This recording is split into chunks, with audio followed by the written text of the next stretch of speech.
This podcast is brought to you by the fox-faced rabbitfish. The fox-faced rabbitfish possesses a name that seems like an oxymoron. After all, foxes eat rabbits. But the fox-faced rabbitfish refuses to be labeled. It swims around proudly, displaying its venomous spikes, as if to say, "What are you doing about it, human? After all, you named me."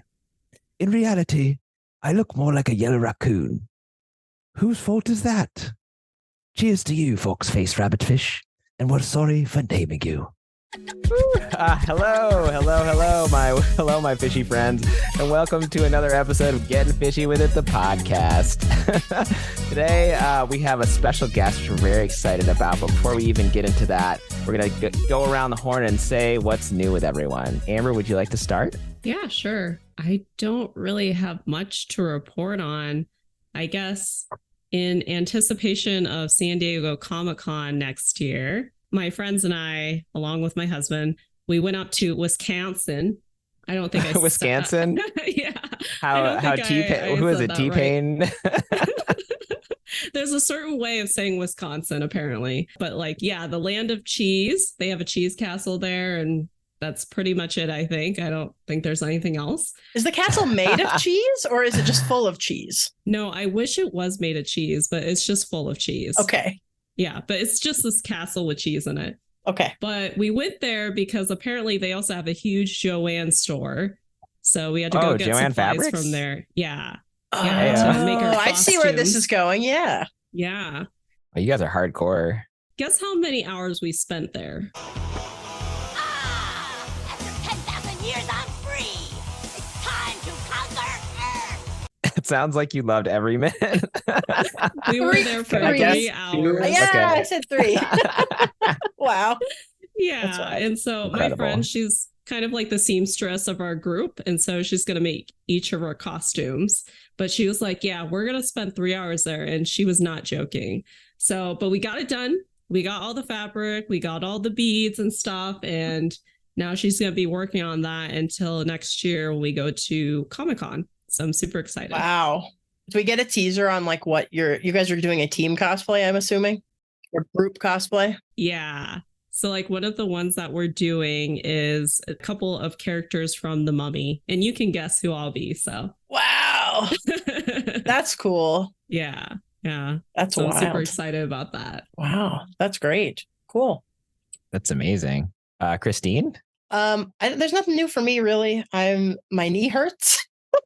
Oh, That's the worst thing. I just basically I'm in the middle of diagnostic hell, working on figuring out what's wrong with my knee because I'm old now. So not really other than that.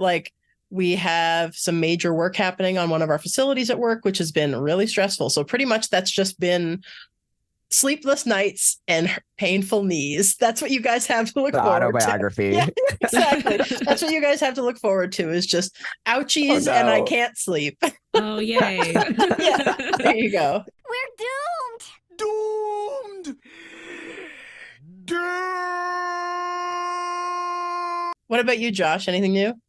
Oh my gosh, thanks for asking. Oh, did I tell you about whale watching, or did I already talk about that? You didn't talk about it on the pod.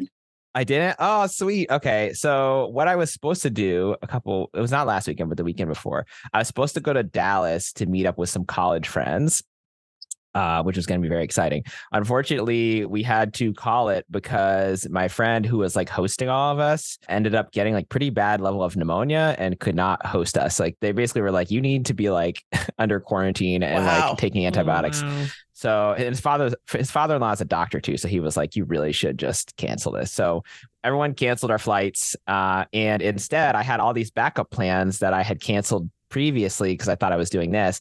So I ended up going with my wife and her family whale watching. I have an idea! Oh God, it's Aquaman. Come on, guys! We could use whales! Whales!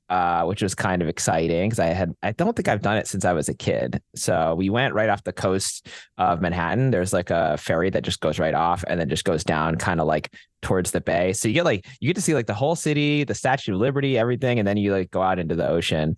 And we didn't see a lot of whales. We only saw like one whale breach that we chased down and we couldn't find it. And then the other whale, we kind of followed this little humpback whale up the shore. And I know humpback whales are like not exciting to Christine, but like it's not pedestrian. old hat to me. Pedestrian. Anyway, so that was exciting. And I guess like the one thing that I learned that I did not know was when they exhale and blow air and water out of their blowhole, it smells terrible.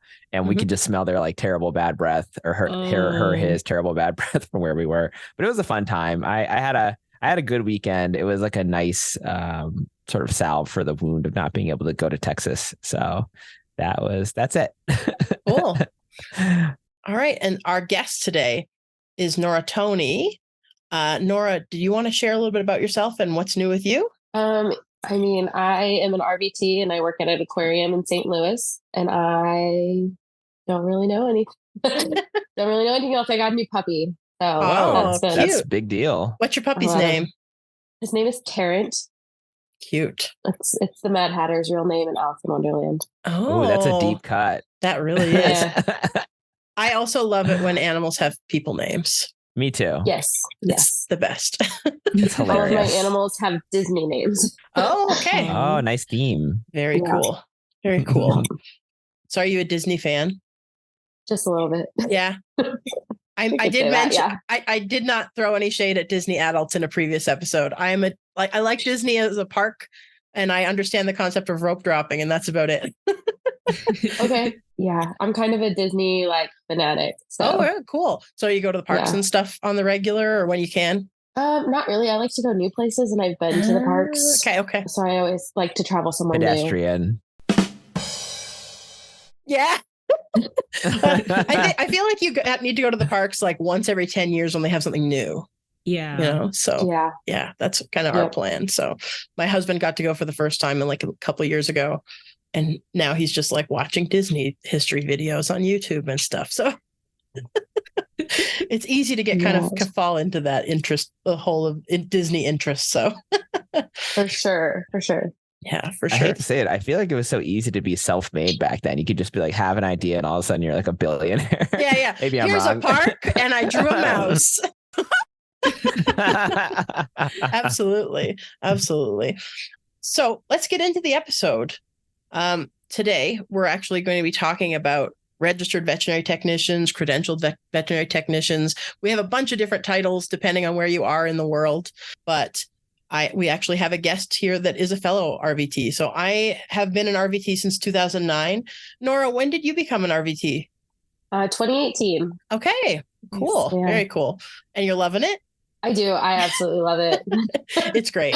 So I do. I think probably we need to start with talking about what an RVT is. And I'm always beating the drum of RVTs and credentialed vet techs. I don't know, Josh and Amber, do you guys have an idea of what an RVT is, or have you worked with RVTs in your work, day-to-day work?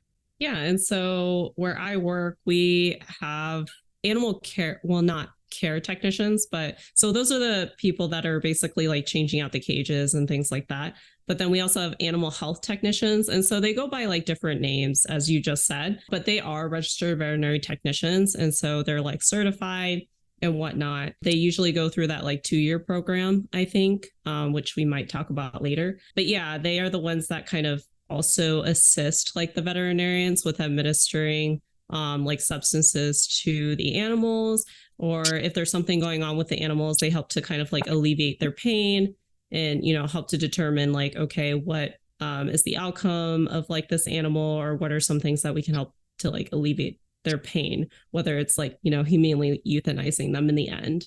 And then on a personal note, I have like 2 dogs. They always get into stuff and we end up having to go to the vet. And so we work with a lot of the vet techs there as well, who are just super sweet. And I just love like working with them. Awesome. How about you, Josh? So is there a difference between registered veterinary technician and licensed veterinary technician? Is there a difference? No, they're technically the same thing in the US.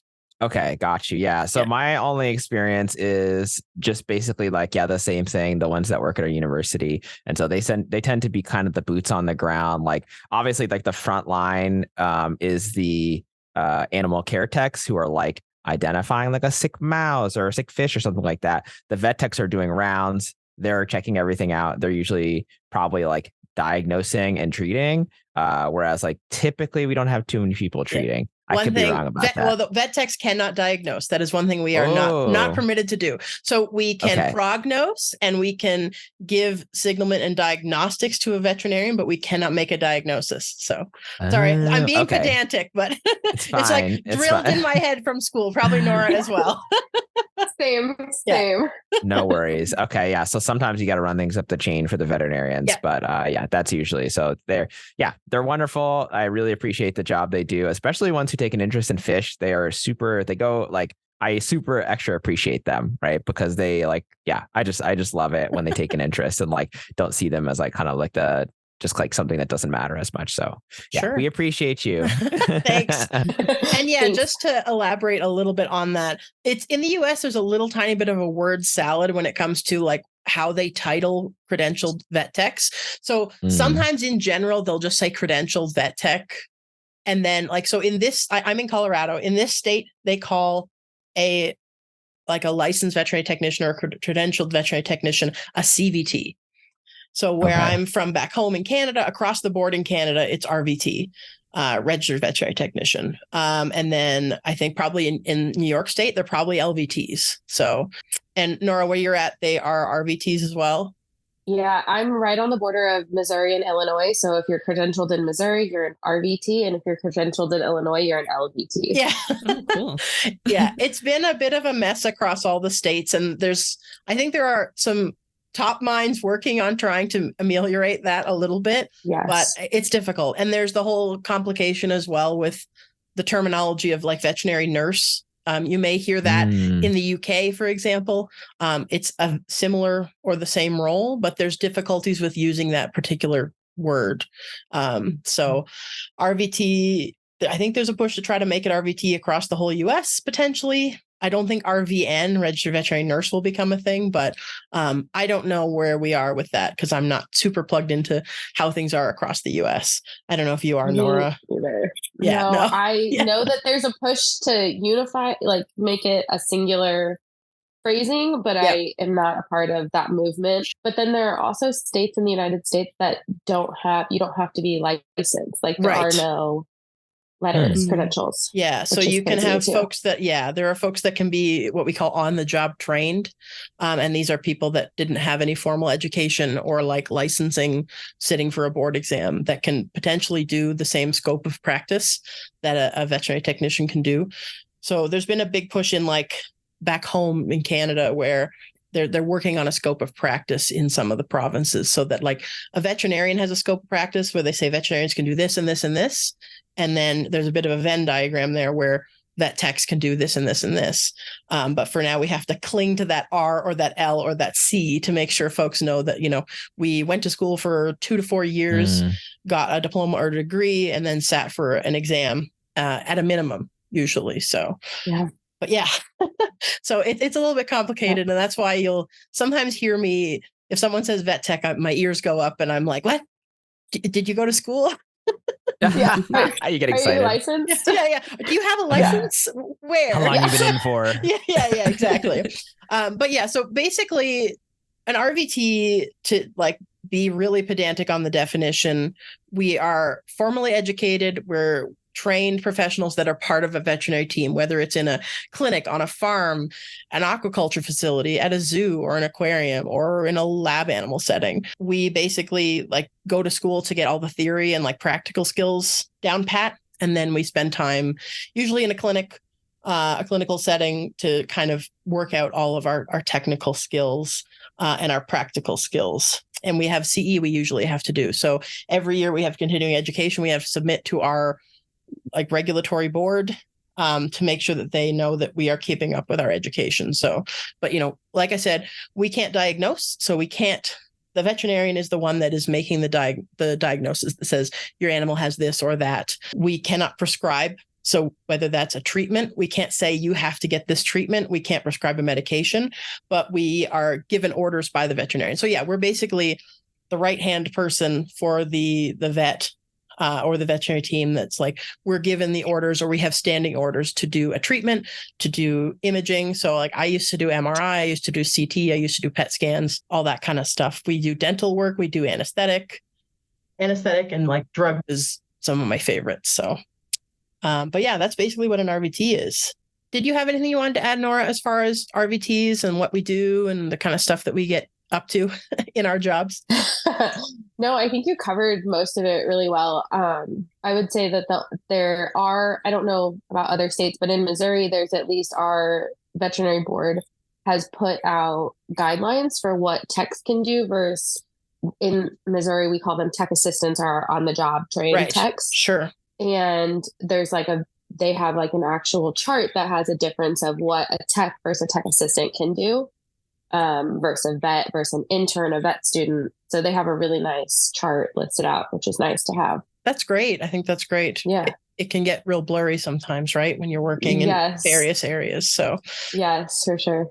So Nora, you're a fish vet tech. I hope I'm not labeling you too much by saying that. But what made you want to work with fish? Like, how did you become a fish RVT? Please let us know. Oh, yeah. So I grew up, my dad has had aquariums my entire life. Nice. Oh, wow. Like my dad has 4 aquariums set up with like over 300 gallons worth of tanks at home at his house. I don't live there anymore, but set up. So I've always grown up with fish. And then I've always wanted to work with exotic animals.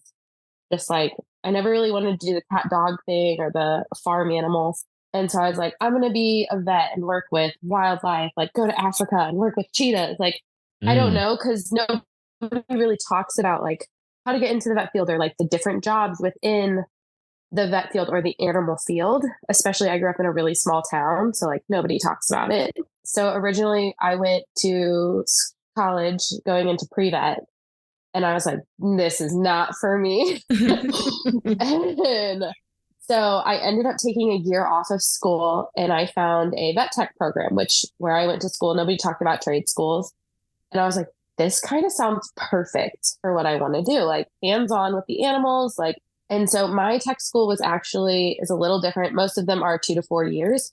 Mine was an accelerated 18-month program. So we were in school for 18 months straight from 8 in the morning until 5 at night. And if we had kennel shifts, because we had animals on property, to practice all our practical skills. So if you had kennel shifts, there were days that you were there 5 a.m. and you didn't leave till 9 o'clock at night. That's intense. It was a lot, but I do not miss totally those days. Yeah, it is worth it. I kind of do sometimes. Yeah. Yeah. The very structured learning, I love it. And so when I graduated tech school, I was like, I want to work with exotics, and everybody in St. Louis, there's not a big exotics crowd. And I was like, this is really what I want to do. So I started working at a practice that was half exotics, half cat dog. And by the time I had been there for like 2 years, everybody would trade me cases. So instead of working with one doctor from start to finish of your day, I would bounce around to whoever had an exotics case. Oh, wow. Yeah. Yeah. Can you define exotics for us, just for the listener, I guess? Oh, yeah. So exotics at this practice particularly is your companion. So guinea pigs, rabbits, snakes, lizards, birds, kind of your, whatever you think of as a pet exotic, something that's not a cat or a dog in a house. So if somebody would call with a fish, like we would potentially see it, but nobody had a lot of fish experience. So then I moved to another practice. I was working for a board certified zoo med. She was zoo med companion exotic boarded. Nice. And I was running her practice, and she would see fish and she had experience with them. And then that practice closed, and everybody who tries to get into exotics, Christine, I don't know if you've heard this, but they'll be like, I've been trying for 15 years to get into exotics. And then there's little old me in St. Louis who's just had like these great opportunities just kind of fall into I've just kind of fallen into them. And people are like, wait, you run your own department? And I'm like, well, yeah, But our practice closed, and I had friends at the aquarium here in St. Louis, and they were like, come apply. And I applied and I got the job, and I'm the only tech at our aquarium, which is kind of crazy. Wow. Yeah, it's kind of, it's a lot, but it's totally worth it and a lot of fun. That's so awesome. I don't have to fight another tech to be like, no, I want to see that case. Yeah, for sure. You get all the cases. I get all the cases. Yeah. No, for me, like, I totally feel the same way. I got like a clinic job where someone was an exotics vet, and I just kind of fell into that. He liked me, so I helped him out. Yeah. And it was the same, like the fish job. I randomly chatted to someone and said, hey, I like fish. And I got put on a 7-week contract that became like many years. So yeah, it just kind of happens. And I always knew I wanted to work with exotics, not necessarily fish. Sure. But I have always been around fish my entire life. So like, it's something that I definitely like. And so I enjoy it. It's kind of worked out perfectly. And I also, at our facility, we have other animals. So I get a little bit of that too, which is nice. Awesome. That's cool. Yeah, there's a couple different species you guys have there. I was creeping on the page for the looking at the diversity of species you have, which is cool. Yeah. So did you guys have anything to add as far as, or any questions about like working as a fish RVT that we're not going to cover later? We're good. No, I think you guys like explained it really well. Awesome. I don't know too much about like the process of becoming like an RVT, besides from like people that I work with, but even then they don't talk too much about it. So I know there's like actual programs that you go through and everything, but again, even when I was going through college, that wasn't something that was like offered to people. Yeah. Like it was more just like, oh, you just become like a veterinarian. And there's nothing else. You love loans. Yeah, exactly. Yeah. You love loans and puppies. Why not have both? Yeah. I think nobody talks about it because we kind of trauma response block it from our brain. Yeah. There's a fair amount of stuff from school. And I mean, like, I appreciate what I went through in school in the rearview mirror, but at the time we legit had groups where we would get together just to all cry. So yes. And I think it's the same for veterinarians. I think it's the same for doctors. I think just in general, professionals that work in like the medical field, we just have like cry sessions. Yes. Where we're just like, oh, this was hard. So it's a lot of hard stuff. Yeah, it's tough. For sure. So Nora, do you want to share what kind of a day looks like for you as a fish RVT at your facility? Yeah. So my day kind of varies every day. I would say my standard is like, I get to work and I check on my emails because if people have like concerns, because I'm not there all the time. So they send me vet requests if something's up or something's changed or whatever. So I always check those first. And then I'll go check in on any vet requests that I've received or any animals that we're like kind of monitoring. I always go check in on them first.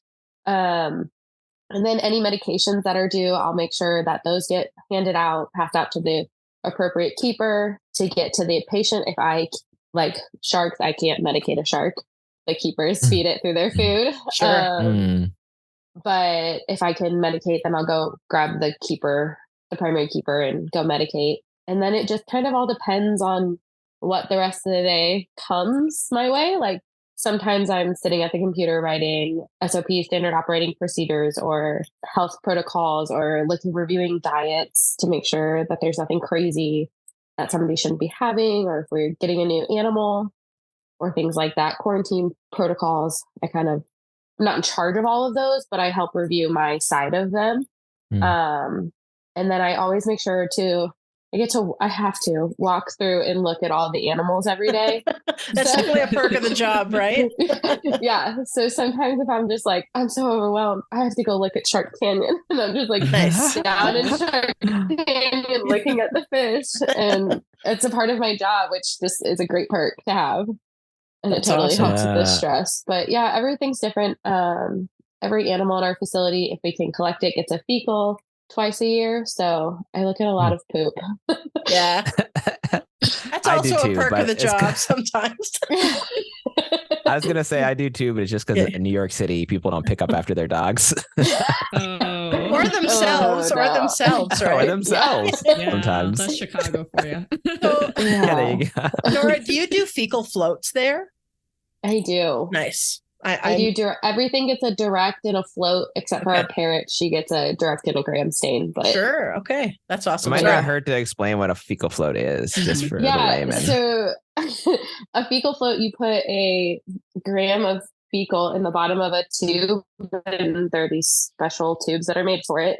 And then you fill it with Fecazole, and you put a cover slip, like it's a little glass slide on top, and you let it sit for whatever the allotted amount of time is, and all of the parasites, eggs, and stuff will float to the top of the fluid, and then you take that little cover slip off and put it on a slide. You can look under the microscope and see all of the parasites and things in their poop. Absolutely. That's great. Is Good it explanation. often that you see with every sample, or it's just like So we have a very large amphibian collection. okay. And amphibians normally have a nematode load. Like it's just normal. So I would say, yes, I see something once a week when I do my Fecal Fridays. Oh, I love Fecal Friday parties. That's awesome. I would say I find something at least once a week, but whether it's something that I need to report and get treatment plan from my vet or not is not common. So do you have a vet or a group of vets that you regularly correspond with? Like, I'm assuming they're not there on site all the time, or do you have a vet that's there all the time? So we have a contracted vet that is, I text her, email her, call her probably daily. But she's there once a week unless needed for something else. Right. So I just have a really good relationship with my vet. That's awesome. Yeah. Having a really good relationship with like a contracted vet is incredible. We had one back at my old facility because we had all kinds of weird and wild species, even though it was a university, and he was great. I hope maybe we can get him on the podcast sometime. He was also the vet at Vancouver Aquarium. He's a pretty funny guy, but I would be like, what is this? Like, I think this is this. What do I do to treat it? He'd be like, I don't know. Let's figure it out together. So we'd be finding. Is that pretty common to have like a contracted vet? Like there's not usually maybe like one. I think just like a contract. For aquariums, I think so. Yeah, I think it's coming more standard to have on staff vets. I've been to 4 new aquariums this year, and they've all had on staff vet. So I think it's becoming more standard, but I think with as new as we are, it's hard to commit to a full-time vet. So sometimes it can be hard to find a fish vets too. So it's getting better. It's getting better. Like AAFB and various organizations are getting a lot better about it. But yeah, it can be tough for sure. I think when we were contracting this one vet, he was contracting to a lot of aquariums, like all over the world, where he was basically traveling around. That was kind of his little side job, I think. But he was great at it. So yeah, it also depends if you're looking for a boarded vet in aquarium medicine or not. Oh, there's aquarium boards. So within the veterinary zoo med boarding, so like it's a 2-day testing, and test day 1, I worked with a boarded vet. She had to go through this, so I learned a lot about it. Sure. Test day 1 is for standard zoo, the zoo branch, and then test day 2 is whether you're going into aquatics, zoo, or companion. Oh wow. So yeah, most people go zoo or companion, and then there's the aquarium one, and people are like, go to that route. Yeah, because there's like 2 of them. Yeah, for sure. Yeah. There's more fish vets than you think, but a lot of them work in aquaculture. That's the huge amount of like fish vets are aquaculture folks. So there's money there, I think, right? Yeah, absolutely. Yeah. All right. Well, I think we should move on. I don't need to necessarily share what my day looks like. I feed the fish and then I look at them. Because we're a monospecies facility, right? So I've got 25-ish thousand zebrafish in our facility. And so our job, almost all of our animals are broodstock, right? I'm sure it's the same for you guys, where almost all the animals are there to produce embryos. So we have kind of like herds of fish. We're doing herd health, right? So individual animals are, not that they're not important, but we are looking at the group of animals as a big school. And so we're making sure that those animals are healthy enough to be productive so they can make more animals, right? Make more embryos. So our day to day is, every single day, at least once a day, we're looking in those tanks. And so I have the okay from both our veterinarians and the lab staff that I'm working for to I've got the okay to like euthanize things if I feel that things need to be euthanized. For zebrafish, because they're so small, treating them is difficult. It's rare that we will treat zebrafish. We may send euthanized fish for histopathology to see if we're, dealing with an outbreak of something or a new pathogen we need to be concerned about. But in general, the individual fish, humane euthanasia is usually what we are aiming for in order to keep the whole colony safe and healthy. So, but that's kind of what my day looks like. I don't have much other than that. So it's okay. I was going to say, it sounds like you're a schooling nurse. I sure am. Yeah. What were you going to say, Josh? Sorry. I'm sorry. No, so what I was going to say is that I think with at least zebrafish, so like, because I manage a zebrafish facility, but also a lot of other species, with the zebrafish facility, there's like the vet tech job tends to be pretty simple because you're mostly getting your fish from like known pathogen area, right? You kind of have an idea of where they're coming from and like what they have already. Yes. Or you can borrow, you can buy things from vendors that are like relatively clean that know, right? You're not, I mean, some people, God forbid, are probably ordering from pet stores, but like hopefully not. And so like, because of that, typically the diseases that we see are ones that are pretty endemic within zebrafish populations, are pretty common. So it's usually like euthanize, don't euthanize, stuff like that. But there's not a whole lot of treatment. And like you said, it's herd health. So there's always duplicates, almost always. So you might have 25 fish of a certain line, maybe 50. So it's like, if you have to euthanize one, you're not going to lose anything. But I did find in a lot of other species, like with killifish or betta fish, where they're doing specific behavior experiments on them or whatever, that you do have to like treat that individual fish because like they've been running an array of experiments on this fish or like whatever, and they want to have that same fish, right? So you do have to kind of approach it a different way. Absolutely. Also, the sourcing is different for those fish. Yeah. So. Yeah. And so Nora, just so you're aware, our zebrafish, generally they come in with a certificate of like, here's all the things that we've seen in the colony they came from over the last couple of years. So we have a really good picture of like pretty much most freshwater fish pathogens, their prevalence or lack of prevalence in the colony that if we have fish transferring from another facility. We usually still quarantine, like we're really pretty strict about that. Yeah. But in general, we're bringing in embryos, just straight up the embryos, like eggs of the fish, and we grow them up, and then we may test them to see if they have things. But our most like kind of insidious things that we deal with in zebrafish are the microsporidians. So like Plastophora, like neon tetra disease, we see that occasionally. And then there's something called pseudoloma, which we deal with, which is also pretty insidious. Like there's not really a treatment for those things. You have to kind of humanely euthanize symptomatic fish and prevent the spread. So yeah, that's what we generally deal with. Yeah. And I feel like in laboratory animal science as a whole, compared with like zoo med, we're also pretty diligent about keeping things like super clean. And maybe we're getting away from that now that we have a better understanding of like how fish function and whatnot. But I know like we like to clean things like a lot. And I know for zoo med, just talking with people who work at aquariums and such, it's not quite like that. Like they still do their cleanings and whatnot, but they view things very differently from like people that work in the laboratory animal science field. Yeah, it's definitely complicated. Like we have altered and messed with the microbiome of like where our fish live so severely that it can have impacts on their health. So the thing is, a lot of fish that live in the wild or in aquaria that may be mixing with other species, they may not be the same level of naive to some of the diseases that our fish are. So, if I bring in fish from a really clean facility and I put them in my facility, they don't have nearly the same level of immune response capability that maybe a fish in an aquarium or a zoo might have.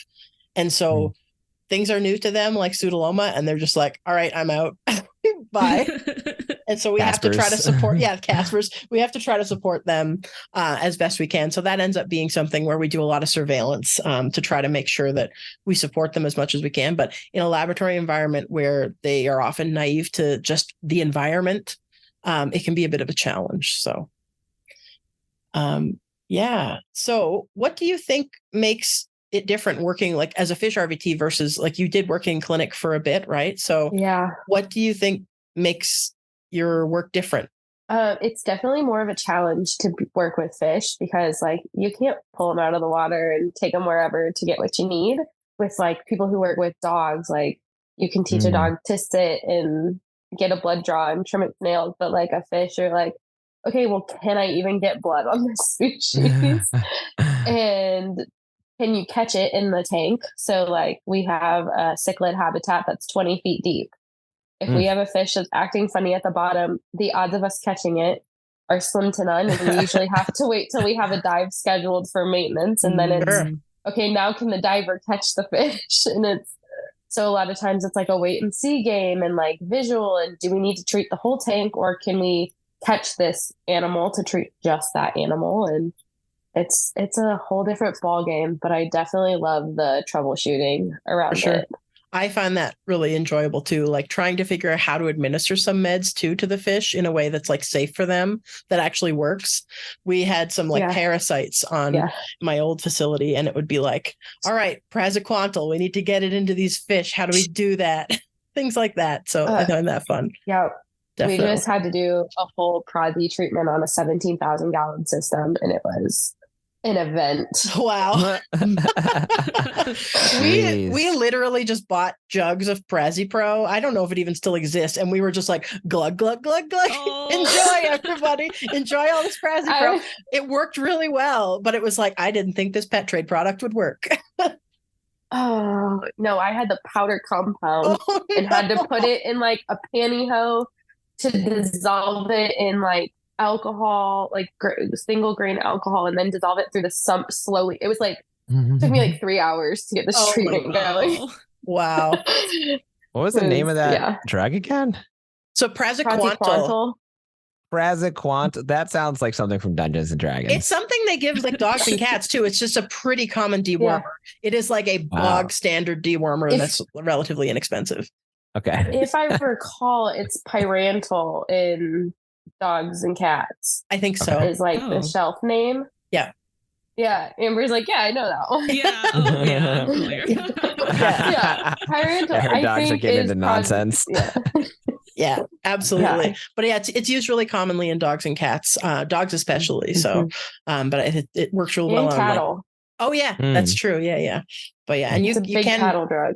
Yeah, definitely. I'm going to nerd out about pharmaceuticals. This is going to be a problem. We should change topics. We got to change topics. What do you like best about being an RVT? I love the like level of responsibility that I have. Like, I'm the oldest of 5 kids, so like responsibility has been my middle name my entire life. Josh knows that. I'm the oldest of 10, so rock on, oldest. My mom is 10 of 11. So no way. Both my parents are the babies, and then I'm the oldest of my 5 siblings, so it's crazy. So yeah, but I've always been like, so I love the responsibility, but I also love the everyday hands-on. Like, everybody's always like, well, when are you going to be a vet? And I'm like, never. Yeah. I like the hands-on nursing care that I get to give my patients and the relationships. And like in a facility setting, like I do a lot of training sessions with animals. So like all of our sharks, rays, and groupers, groupers are bony fish, but sharks and rays aren't. But they're all target trained. What? And yeah, they all have target station feeding, which is super cool. So just explain what that means. Yeah, so we take like our nurse sharks, their target might be a purple square with a black X. And our keepers will drop it in the water and then make a specific noise, and the nurse sharks know that that's their station to be fed, and they'll swim up to it to get their food, which is super cool. And some of our sharks and rays are stretcher trained. So like if we need to pull them out of the water for something, we can drop their target in and they'll swim into their stretcher for medical procedures and things. That's freaking super sweet. Cool. Yeah. It's super cool. It's really like something that I think a lot of aquariums try to aspire to do, because you want these animals to be able to participate in their own care. Right. So you're getting them to voluntarily do these things where they can come up and like they're comfortable with getting on a stretcher, where maybe they need an ultrasound or they need blood collected or something like that. So it's great. It's great to hear that you're involved with that too. That's awesome. I'm a little I did not jealous. know I'm that. jealous. It's super fun. Our southern stingrays will actually come hop up in their basket, and they'll sit still so I can ultrasound their reproductive Aw. organs. Nice. Because we have all females, so there's a higher chance of them getting reproductive disease. Mhm. So just because we have an all female herd, and so they let me do that, and they're super great about it. That's awesome. Cool. Yeah. Have you guys, Josh and Amber, have you ever seen any of those kind of behaviors done in an aquarium when you visited? Have you ever seen any of those training sessions happen? So I've seen like videos of them Okay. for sure. I haven't seen it at our aquarium, which I guess would be shed for us. Mhm. But they probably do it behind the scenes, I'm pretty sure. So they're pretty good about training, especially like with like the beluga whales or like the bigger like marine mammals. But yeah, like that to me is just amazing. And I love rays. They're like sea pancakes. Yeah. Ours, we have a touch tank of rays, and they're like, we call them our puppy dogs. Because they'll come up to like get people to pet them, and if you don't pet them, they'll slap you with water because they're like, pet me. And so they're a lot of fun. I always wonder about that, whether like, because I'll go to even our zoo here has like a seasonal ray tank. And I'm always like, do they want me to touch them? I guess I put my hand there and they come to me. They want it. If they can go away if they want to, right? Like they have places they can go where people can't get to them. So I'm guessing that like, hey, if they're actually actively coming towards me, they want that. So that's cool. Yeah. That's awesome. I find it like really interesting, like the number of like animals or I guess fish that like, they like the feeling of being cleaned by another fish or whatever. And like this weird relationship with some like bigger predatory fish where they're like, yeah, I'm cool with like coming over here and like letting you like scratch me or pull off the parasites or whatever. Like they just kind of know and understand. But it doesn't make any sense to me why they like certain ones like to be pet or scratched. Like it's just, yeah. So I think it's because like in the wild they have symbiotic relationships with other fish that would clean certain things off of them, and in captivity they don't necessarily have those, whether it be microorganisms or other fish. And so it might be fulfilling something that they're not getting. Sure. Yeah, that makes sense. So you're saying that the people that come for like the touch tanks, so they're not being paid to basically like just rub the fish, provide or the service. They're doing free labor, basically. Free labor. Hey, sure, we can go that route. Yeah. If you want me to come and pick parasites off of a fish somewhere, I will do it for no money. You can pick. I will pay to do it. I'm fine with that. Yeah, I'll do it. No, pick me so I can pick that one, and I will pick at. Right. I'm with you. Yeah. Absolutely. I'm with you. I do feel like I learned something new today, because I did not realize that you could target train sharks. I know that seems probably silly, but like I totally get how most people would be like, yeah, you could target train like beluga whales and dolphins and stuff, because like they're we all know that they're intelligent enough to do like certain levels of tricks and whatever, and they have a decent memory. But like, yeah, the idea that you could basically train a shark to like associate like food reward with like a specific shape or color or whatever is really cool to me. And I didn't realize that you could get them to just like do that. So I think that's amazing. I didn't realize you didn't know that. Nope, I did not. Awesome. Cool. Yeah, we have 7 species of sharks and they all have their own targets. Wow. That's cool. Yeah. So Josh, I'll talk about this another time, but we actually had Bashirs. Do you call them Bashirs or the I like to call them Polypterus, but yeah, Bashir. We can had start target trained Polypterus at my old job. Incredible. Yeah. So I think really if it's a vertebrate, most vertebrates, you can probably target train them. I've seen video too of other aquariums where they have like arowana or like other big fish, various bony tongue species that will be target trained. Yeah, we have a lot of our larger fish. So our paddlefish are not, they're kind of target trained, but they are filter feeders. So it's hard to like target them. Yeah. But then like our Matoro ray, our alligator gar, our clown knifefish, they're all target trained, which is super cool. Our long nose gar. Nice. Super That's fun. awesome. Yeah. That's cool. So did you have any interesting cases to share? One of the coolest cases that I saw is, I know in a previous episode you guys have talked about walleye, but we have a walleye, and so if the dissolved oxygen in the water gets too high, they actually get like exophthalmia and their eyes like bug out of their heads. But you can go in, you can sedate them and then go in and cauterize part of their pseudobranches. And it stops, it like lowers the amount of oxygen passing, and it actually releases the pressure. Interesting. So that was super cool. And he's like, is totally back to normal and swims around and bullies everybody now. But he was like fully exophthalmic and like cloudy eye. And now you can't even tell that he has a problem because that's, which I thought was crazy. Did you put him under anesthesia to do that procedure? Did you take him and put him in anesthetic? Okay, cool. Yeah. Yep. And you're using him Tricaine or something, IMS 222? Yeah. Okay. Yeah, we used MS 222 for sure. Nice. That's very cool. How big was this fish? He is, I want to say he's like 7 kilograms. Okay. Cool. Maybe. Wow. That's a big fish. I used to 1 gram fish, so I know he's like 36 inches long, so he's a pretty big fish. Wow. Yeah, and they're strong. Like walleyes are pretty strong, so they're tough fishies. Blind, and obviously I like to think he had a headache because his eye was like popping out of his head. Sure. That can't feel good. So he was kind of just like lethargic, laying at the bottom. So he let us catch him pretty easily. But yeah. And now he's swimming around, happy fish. Yeah, bullying everybody like normal. That's so cool. That's awesome. Yeah. Did you guys have any questions about that case? Particular? Oh, it's awesome. That's so cool. Glad you're able to fix him. That's really amazing. Yeah, it's super cool. And like when you read papers about it, they're like cauterize 25 to 60%, and you're like, of this vessel, like, okay. Just like a couple inches space. That's pretty cool. Oh, it's like a centimeter and a half long. Oh wow. And they're like, cauterize this much, but as you touch it, choose a silver nitrate stick. Right. And as you touch it, it grows like instantly. So you're like, how much should I just cauterize? So you're chemically cauterizing with silver nitrate. Yeah. Okay. I was like, electrocautery? Like, what kind of cautery are you using? But that's cool. So if either of you guys have ever had a dog get their nail trimmed and maybe they quick the nail, or if you've ever done it, there are those like grayish sticks that they can use. They use them on mice too sometimes.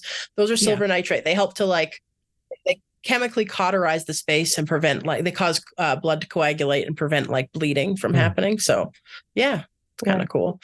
They're the things that stain all of our mouse biosafety hoods. When you see those gray marks everywhere, that's silver nitrate sticks.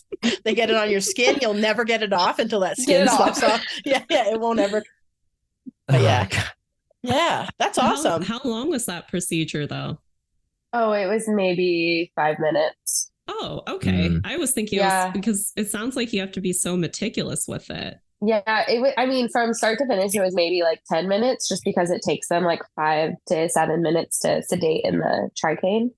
But then once he's sedated, and then you give him a minute and then you pull it back up to see if you need to cauterize a little more. And then, that's awesome. Put him in this recovery vat and he wakes up and. Yeah. So you have like a separate like vessel that you put him in of just fresh water to have him wake up in, basically. Yeah. Yeah, cool. Clean tank water that's not sedate and that doesn't have any chemicals in it. Yes. What's the concentration of MS 222 to use? For that procedure, we probably, I want to say we did 50 parts per million. Just because we just needed him calm. We didn't need him completely anesthetized. But we had to do a biopsy on a stingray. And I mean, I've gone up to like 80 to 90 parts per million. So depending on what we're doing and how calm we need them. For sure. Josh, do you remember what you guys use for zebrafish normally? For anesthesia? Yeah. I wanted to say it was 150. Yeah, 150 sounds pretty right. Yeah. But I mean, like, most of the procedures in zebrafish are real quick. Yeah. So I don't know. I mean, if you're keeping them under for a while, I'm not sure. And then for like, sometimes we do it for embryo sorting, right? So like those ones are in for a bit longer, but they're also like way more resistant to it at that age, as most animals are resistant to everything. Yeah, you have to use a much higher concentration for very young zebrafish. And that's in part because of how they can respire over their whole body, basically, when they're really small. So Yeah, that's tough. Well, that's an awesome That's case. That was super cool to hear. I didn't realize, and there's like actual papers where folks have done this in the past. So that's what you guys based your work on. Yeah. That's awesome. Because their numbers are like, 20 to 60%. And you're like, okay, thanks. That's awesome. That's so cool. Yeah. Well, thank you for sharing that with us. That's great. I appreciate it. Do you have any advice for people who are interested in becoming an RVT, whether just an RVT in general or, a fish RVT? Do you have any advice in general? I mean, obviously, like, don't listen to what other people say, because everybody's going to be like, oh, it's so hard, you'll never get into it. And there's no jobs in the field. There's definitely jobs. But don't listen to other people, and just, if you want it, like, just work for it and reach out. Lots of networking. I network all the time. Because as I was always told growing up, it's not what you know, it's who you know. Yeah, that's a big part of it. It's a big part of it. It is. I mean, it definitely, you have to know what you're doing, but knowing people is a big help. It's combo. Definitely. I agree. As far as like my advice is, you're never really too old to become an RVT. I was a little bit older, maybe by 5 to 8 years older than most of my colleagues in school. It helped to have some background working as a vet assistant in clinic. So I think the one piece of advice I would give anybody who was looking to become an RVT of any kind would be make sure that you can actually feel comfortable doing the work. I don't know, Nora, if you had worked at all with animals in any capacity before you went to RVT school. Did you do any work beforehand? So we had a program in our high school, and I spent like every day at the vet's office. It was health occupations. Yeah. So you're supposed to spend it in like 13 different medical fields. I just spent all my time at the vet's office. Sure. Yeah. And I think when that happens, then you realize, okay, this is something that I can do. Right. Yeah. So, and I helped out with like a TNR program and trap neuter release for feral cats. And I work with local exotic rescues. So I work with the parrot rescue and a rabbit rescue in the area. So just getting your foot in the door as many places as possible. Yeah. And I think, sorry, go ahead, Josh. Sorry, were some of those volunteer spots? Like, is that you guys would all suggest like getting in and volunteering if you can, or? Yeah. So all of those were volunteer spots for me. Cause one of them was like, the high school program was class credits. Like I was getting credits for that. But then the TNR and local rescues were voluntary, just to get my hands on the animals. Yeah. It's tough. Like I think probably in my vet tech program, the folks that struggled or that weren't able to make it through, it's not necessarily the coursework that's the challenge for folks. It's the actual animal work itself. So it's not for everyone. I would agree. We deal with lots of cute animals. We do some really cool, awesome stuff with animals, but we also are there for the end of the animal's life, right? So that's a big part of the job, is being able to cope with loss and euthanasias and maybe things that animals that are in distress sometimes, right? So it's our job to try to fix those things with the veterinary team, but it's going to happen, right? And, you do lose patients sometimes. Animals that are on your watch or on a veterinary team's watch may end up passing away despite your better efforts. And there's nothing you can do about that. So that can be a challenge, right? I think that's probably my piece of advice, is that like, try to get some experience with like checking out either a vet or like, shadowing somebody in high school. I think there's a lot of opportunities in high school to do things like that. When I was in elementary school, I had a friend of our family who was a veterinarian, and I stood in surgeries when I was like 8 years old, watching these cats like spays and neuters. And I was like, yeah, this is fine. I love that. I can watch these things. I would be like taking all the like dirty tools and putting them in the ultrasonic cleaner and stuff, Yeah. So I think at that point I realized I wanted to work with animals just in whatever capacity I could. But it's definitely like liking animals is great, but like doing the kind of work that we end up doing with animals is not necessarily for everyone who likes animals. So and people are always like, a lot of my tech friends, they like to call me Dr. Death. Not really. Sure. But I like to advocate, like, when people are presenting, when you have like a case and you know it's going to die, like obviously every case is, but like it's end of life and everybody's like, well, we could do this. Well, we could do this. We could also euthanize. Like it's not a wrong decision at this point. Right. And a lot of people are scared to talk about it. But to me, part of my job is being able to take that pain away from these animals. Sure. And it's a part of my job that, like, as much as it is not fun to euthanize animals, it's something that I can give. Like, they give nothing but good to us. Sure. Like, so to be able to take that pain away and give them that release is something that I'm not going to say enjoy, but it makes me feel like I didn't make you suffer. Like it helps me almost. Yeah. And it's hard to talk about, but to me, euthanasia can be a gift. You know, it's tough. But you know, it's our job, you know, as professionals to make sure that it's happening properly, humanely at the appropriate time. So, and just to be there with the animal. Right. So I know this is a super fun thing to like end the podcast. I know, so sorry. What a hilarious. No, I mean, you have my respect. When you work in vet med, though, there is an ultimate like number of like dark jokes you can make about animal euthanasia, but I'm not going to do it. It's just a coping mechanism. You end up with like a dark sense of humor. And it can be to people on the outside, it can be kind of like, oh, but it's a coping mechanism for a difficult job. Nora, before we wrap up, did you have anything you wanted to promote or chat about, or anything you wanted to share? Maybe things groups you're involved with, or employers, etc. I mean, for promoting, like, I just think going and supporting your local zoos and aquariums that help with conservation work. Like, go visit them and enjoy them. They're there for a reason and they're doing great work. Other than that, I kind of don't really have anything else. I think my goal is to go to every zoo and aquarium. To go to every zoo and aquarium. That's the same for me. Yeah. I travel with the mindset of what zoos and aquariums can I go to. So, right. Yeah. Same. Yeah. But yeah, I wanted to thank you so much, Nora, for joining us. It was super great to chat with you.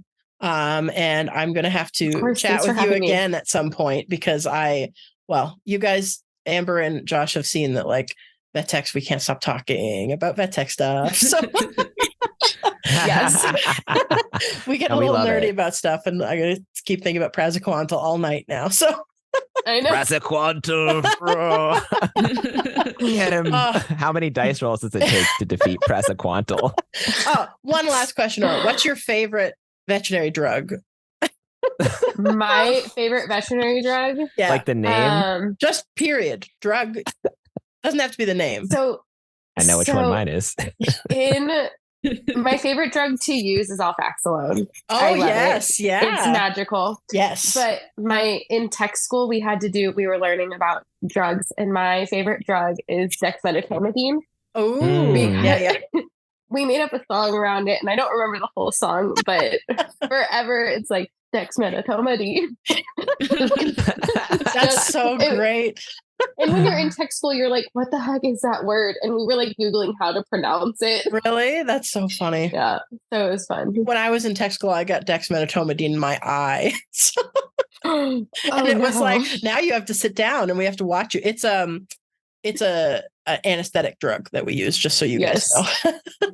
It's used. So your eyeball was just like not moving. Oh, they were like, well, it's going to maybe come in through your eye, and maybe you're going to feel pretty wonky. We're going to like listen to your heart, because it has pretty profound effects on your heart overall. Like, it causes your heart to beat less frequently, but way harder.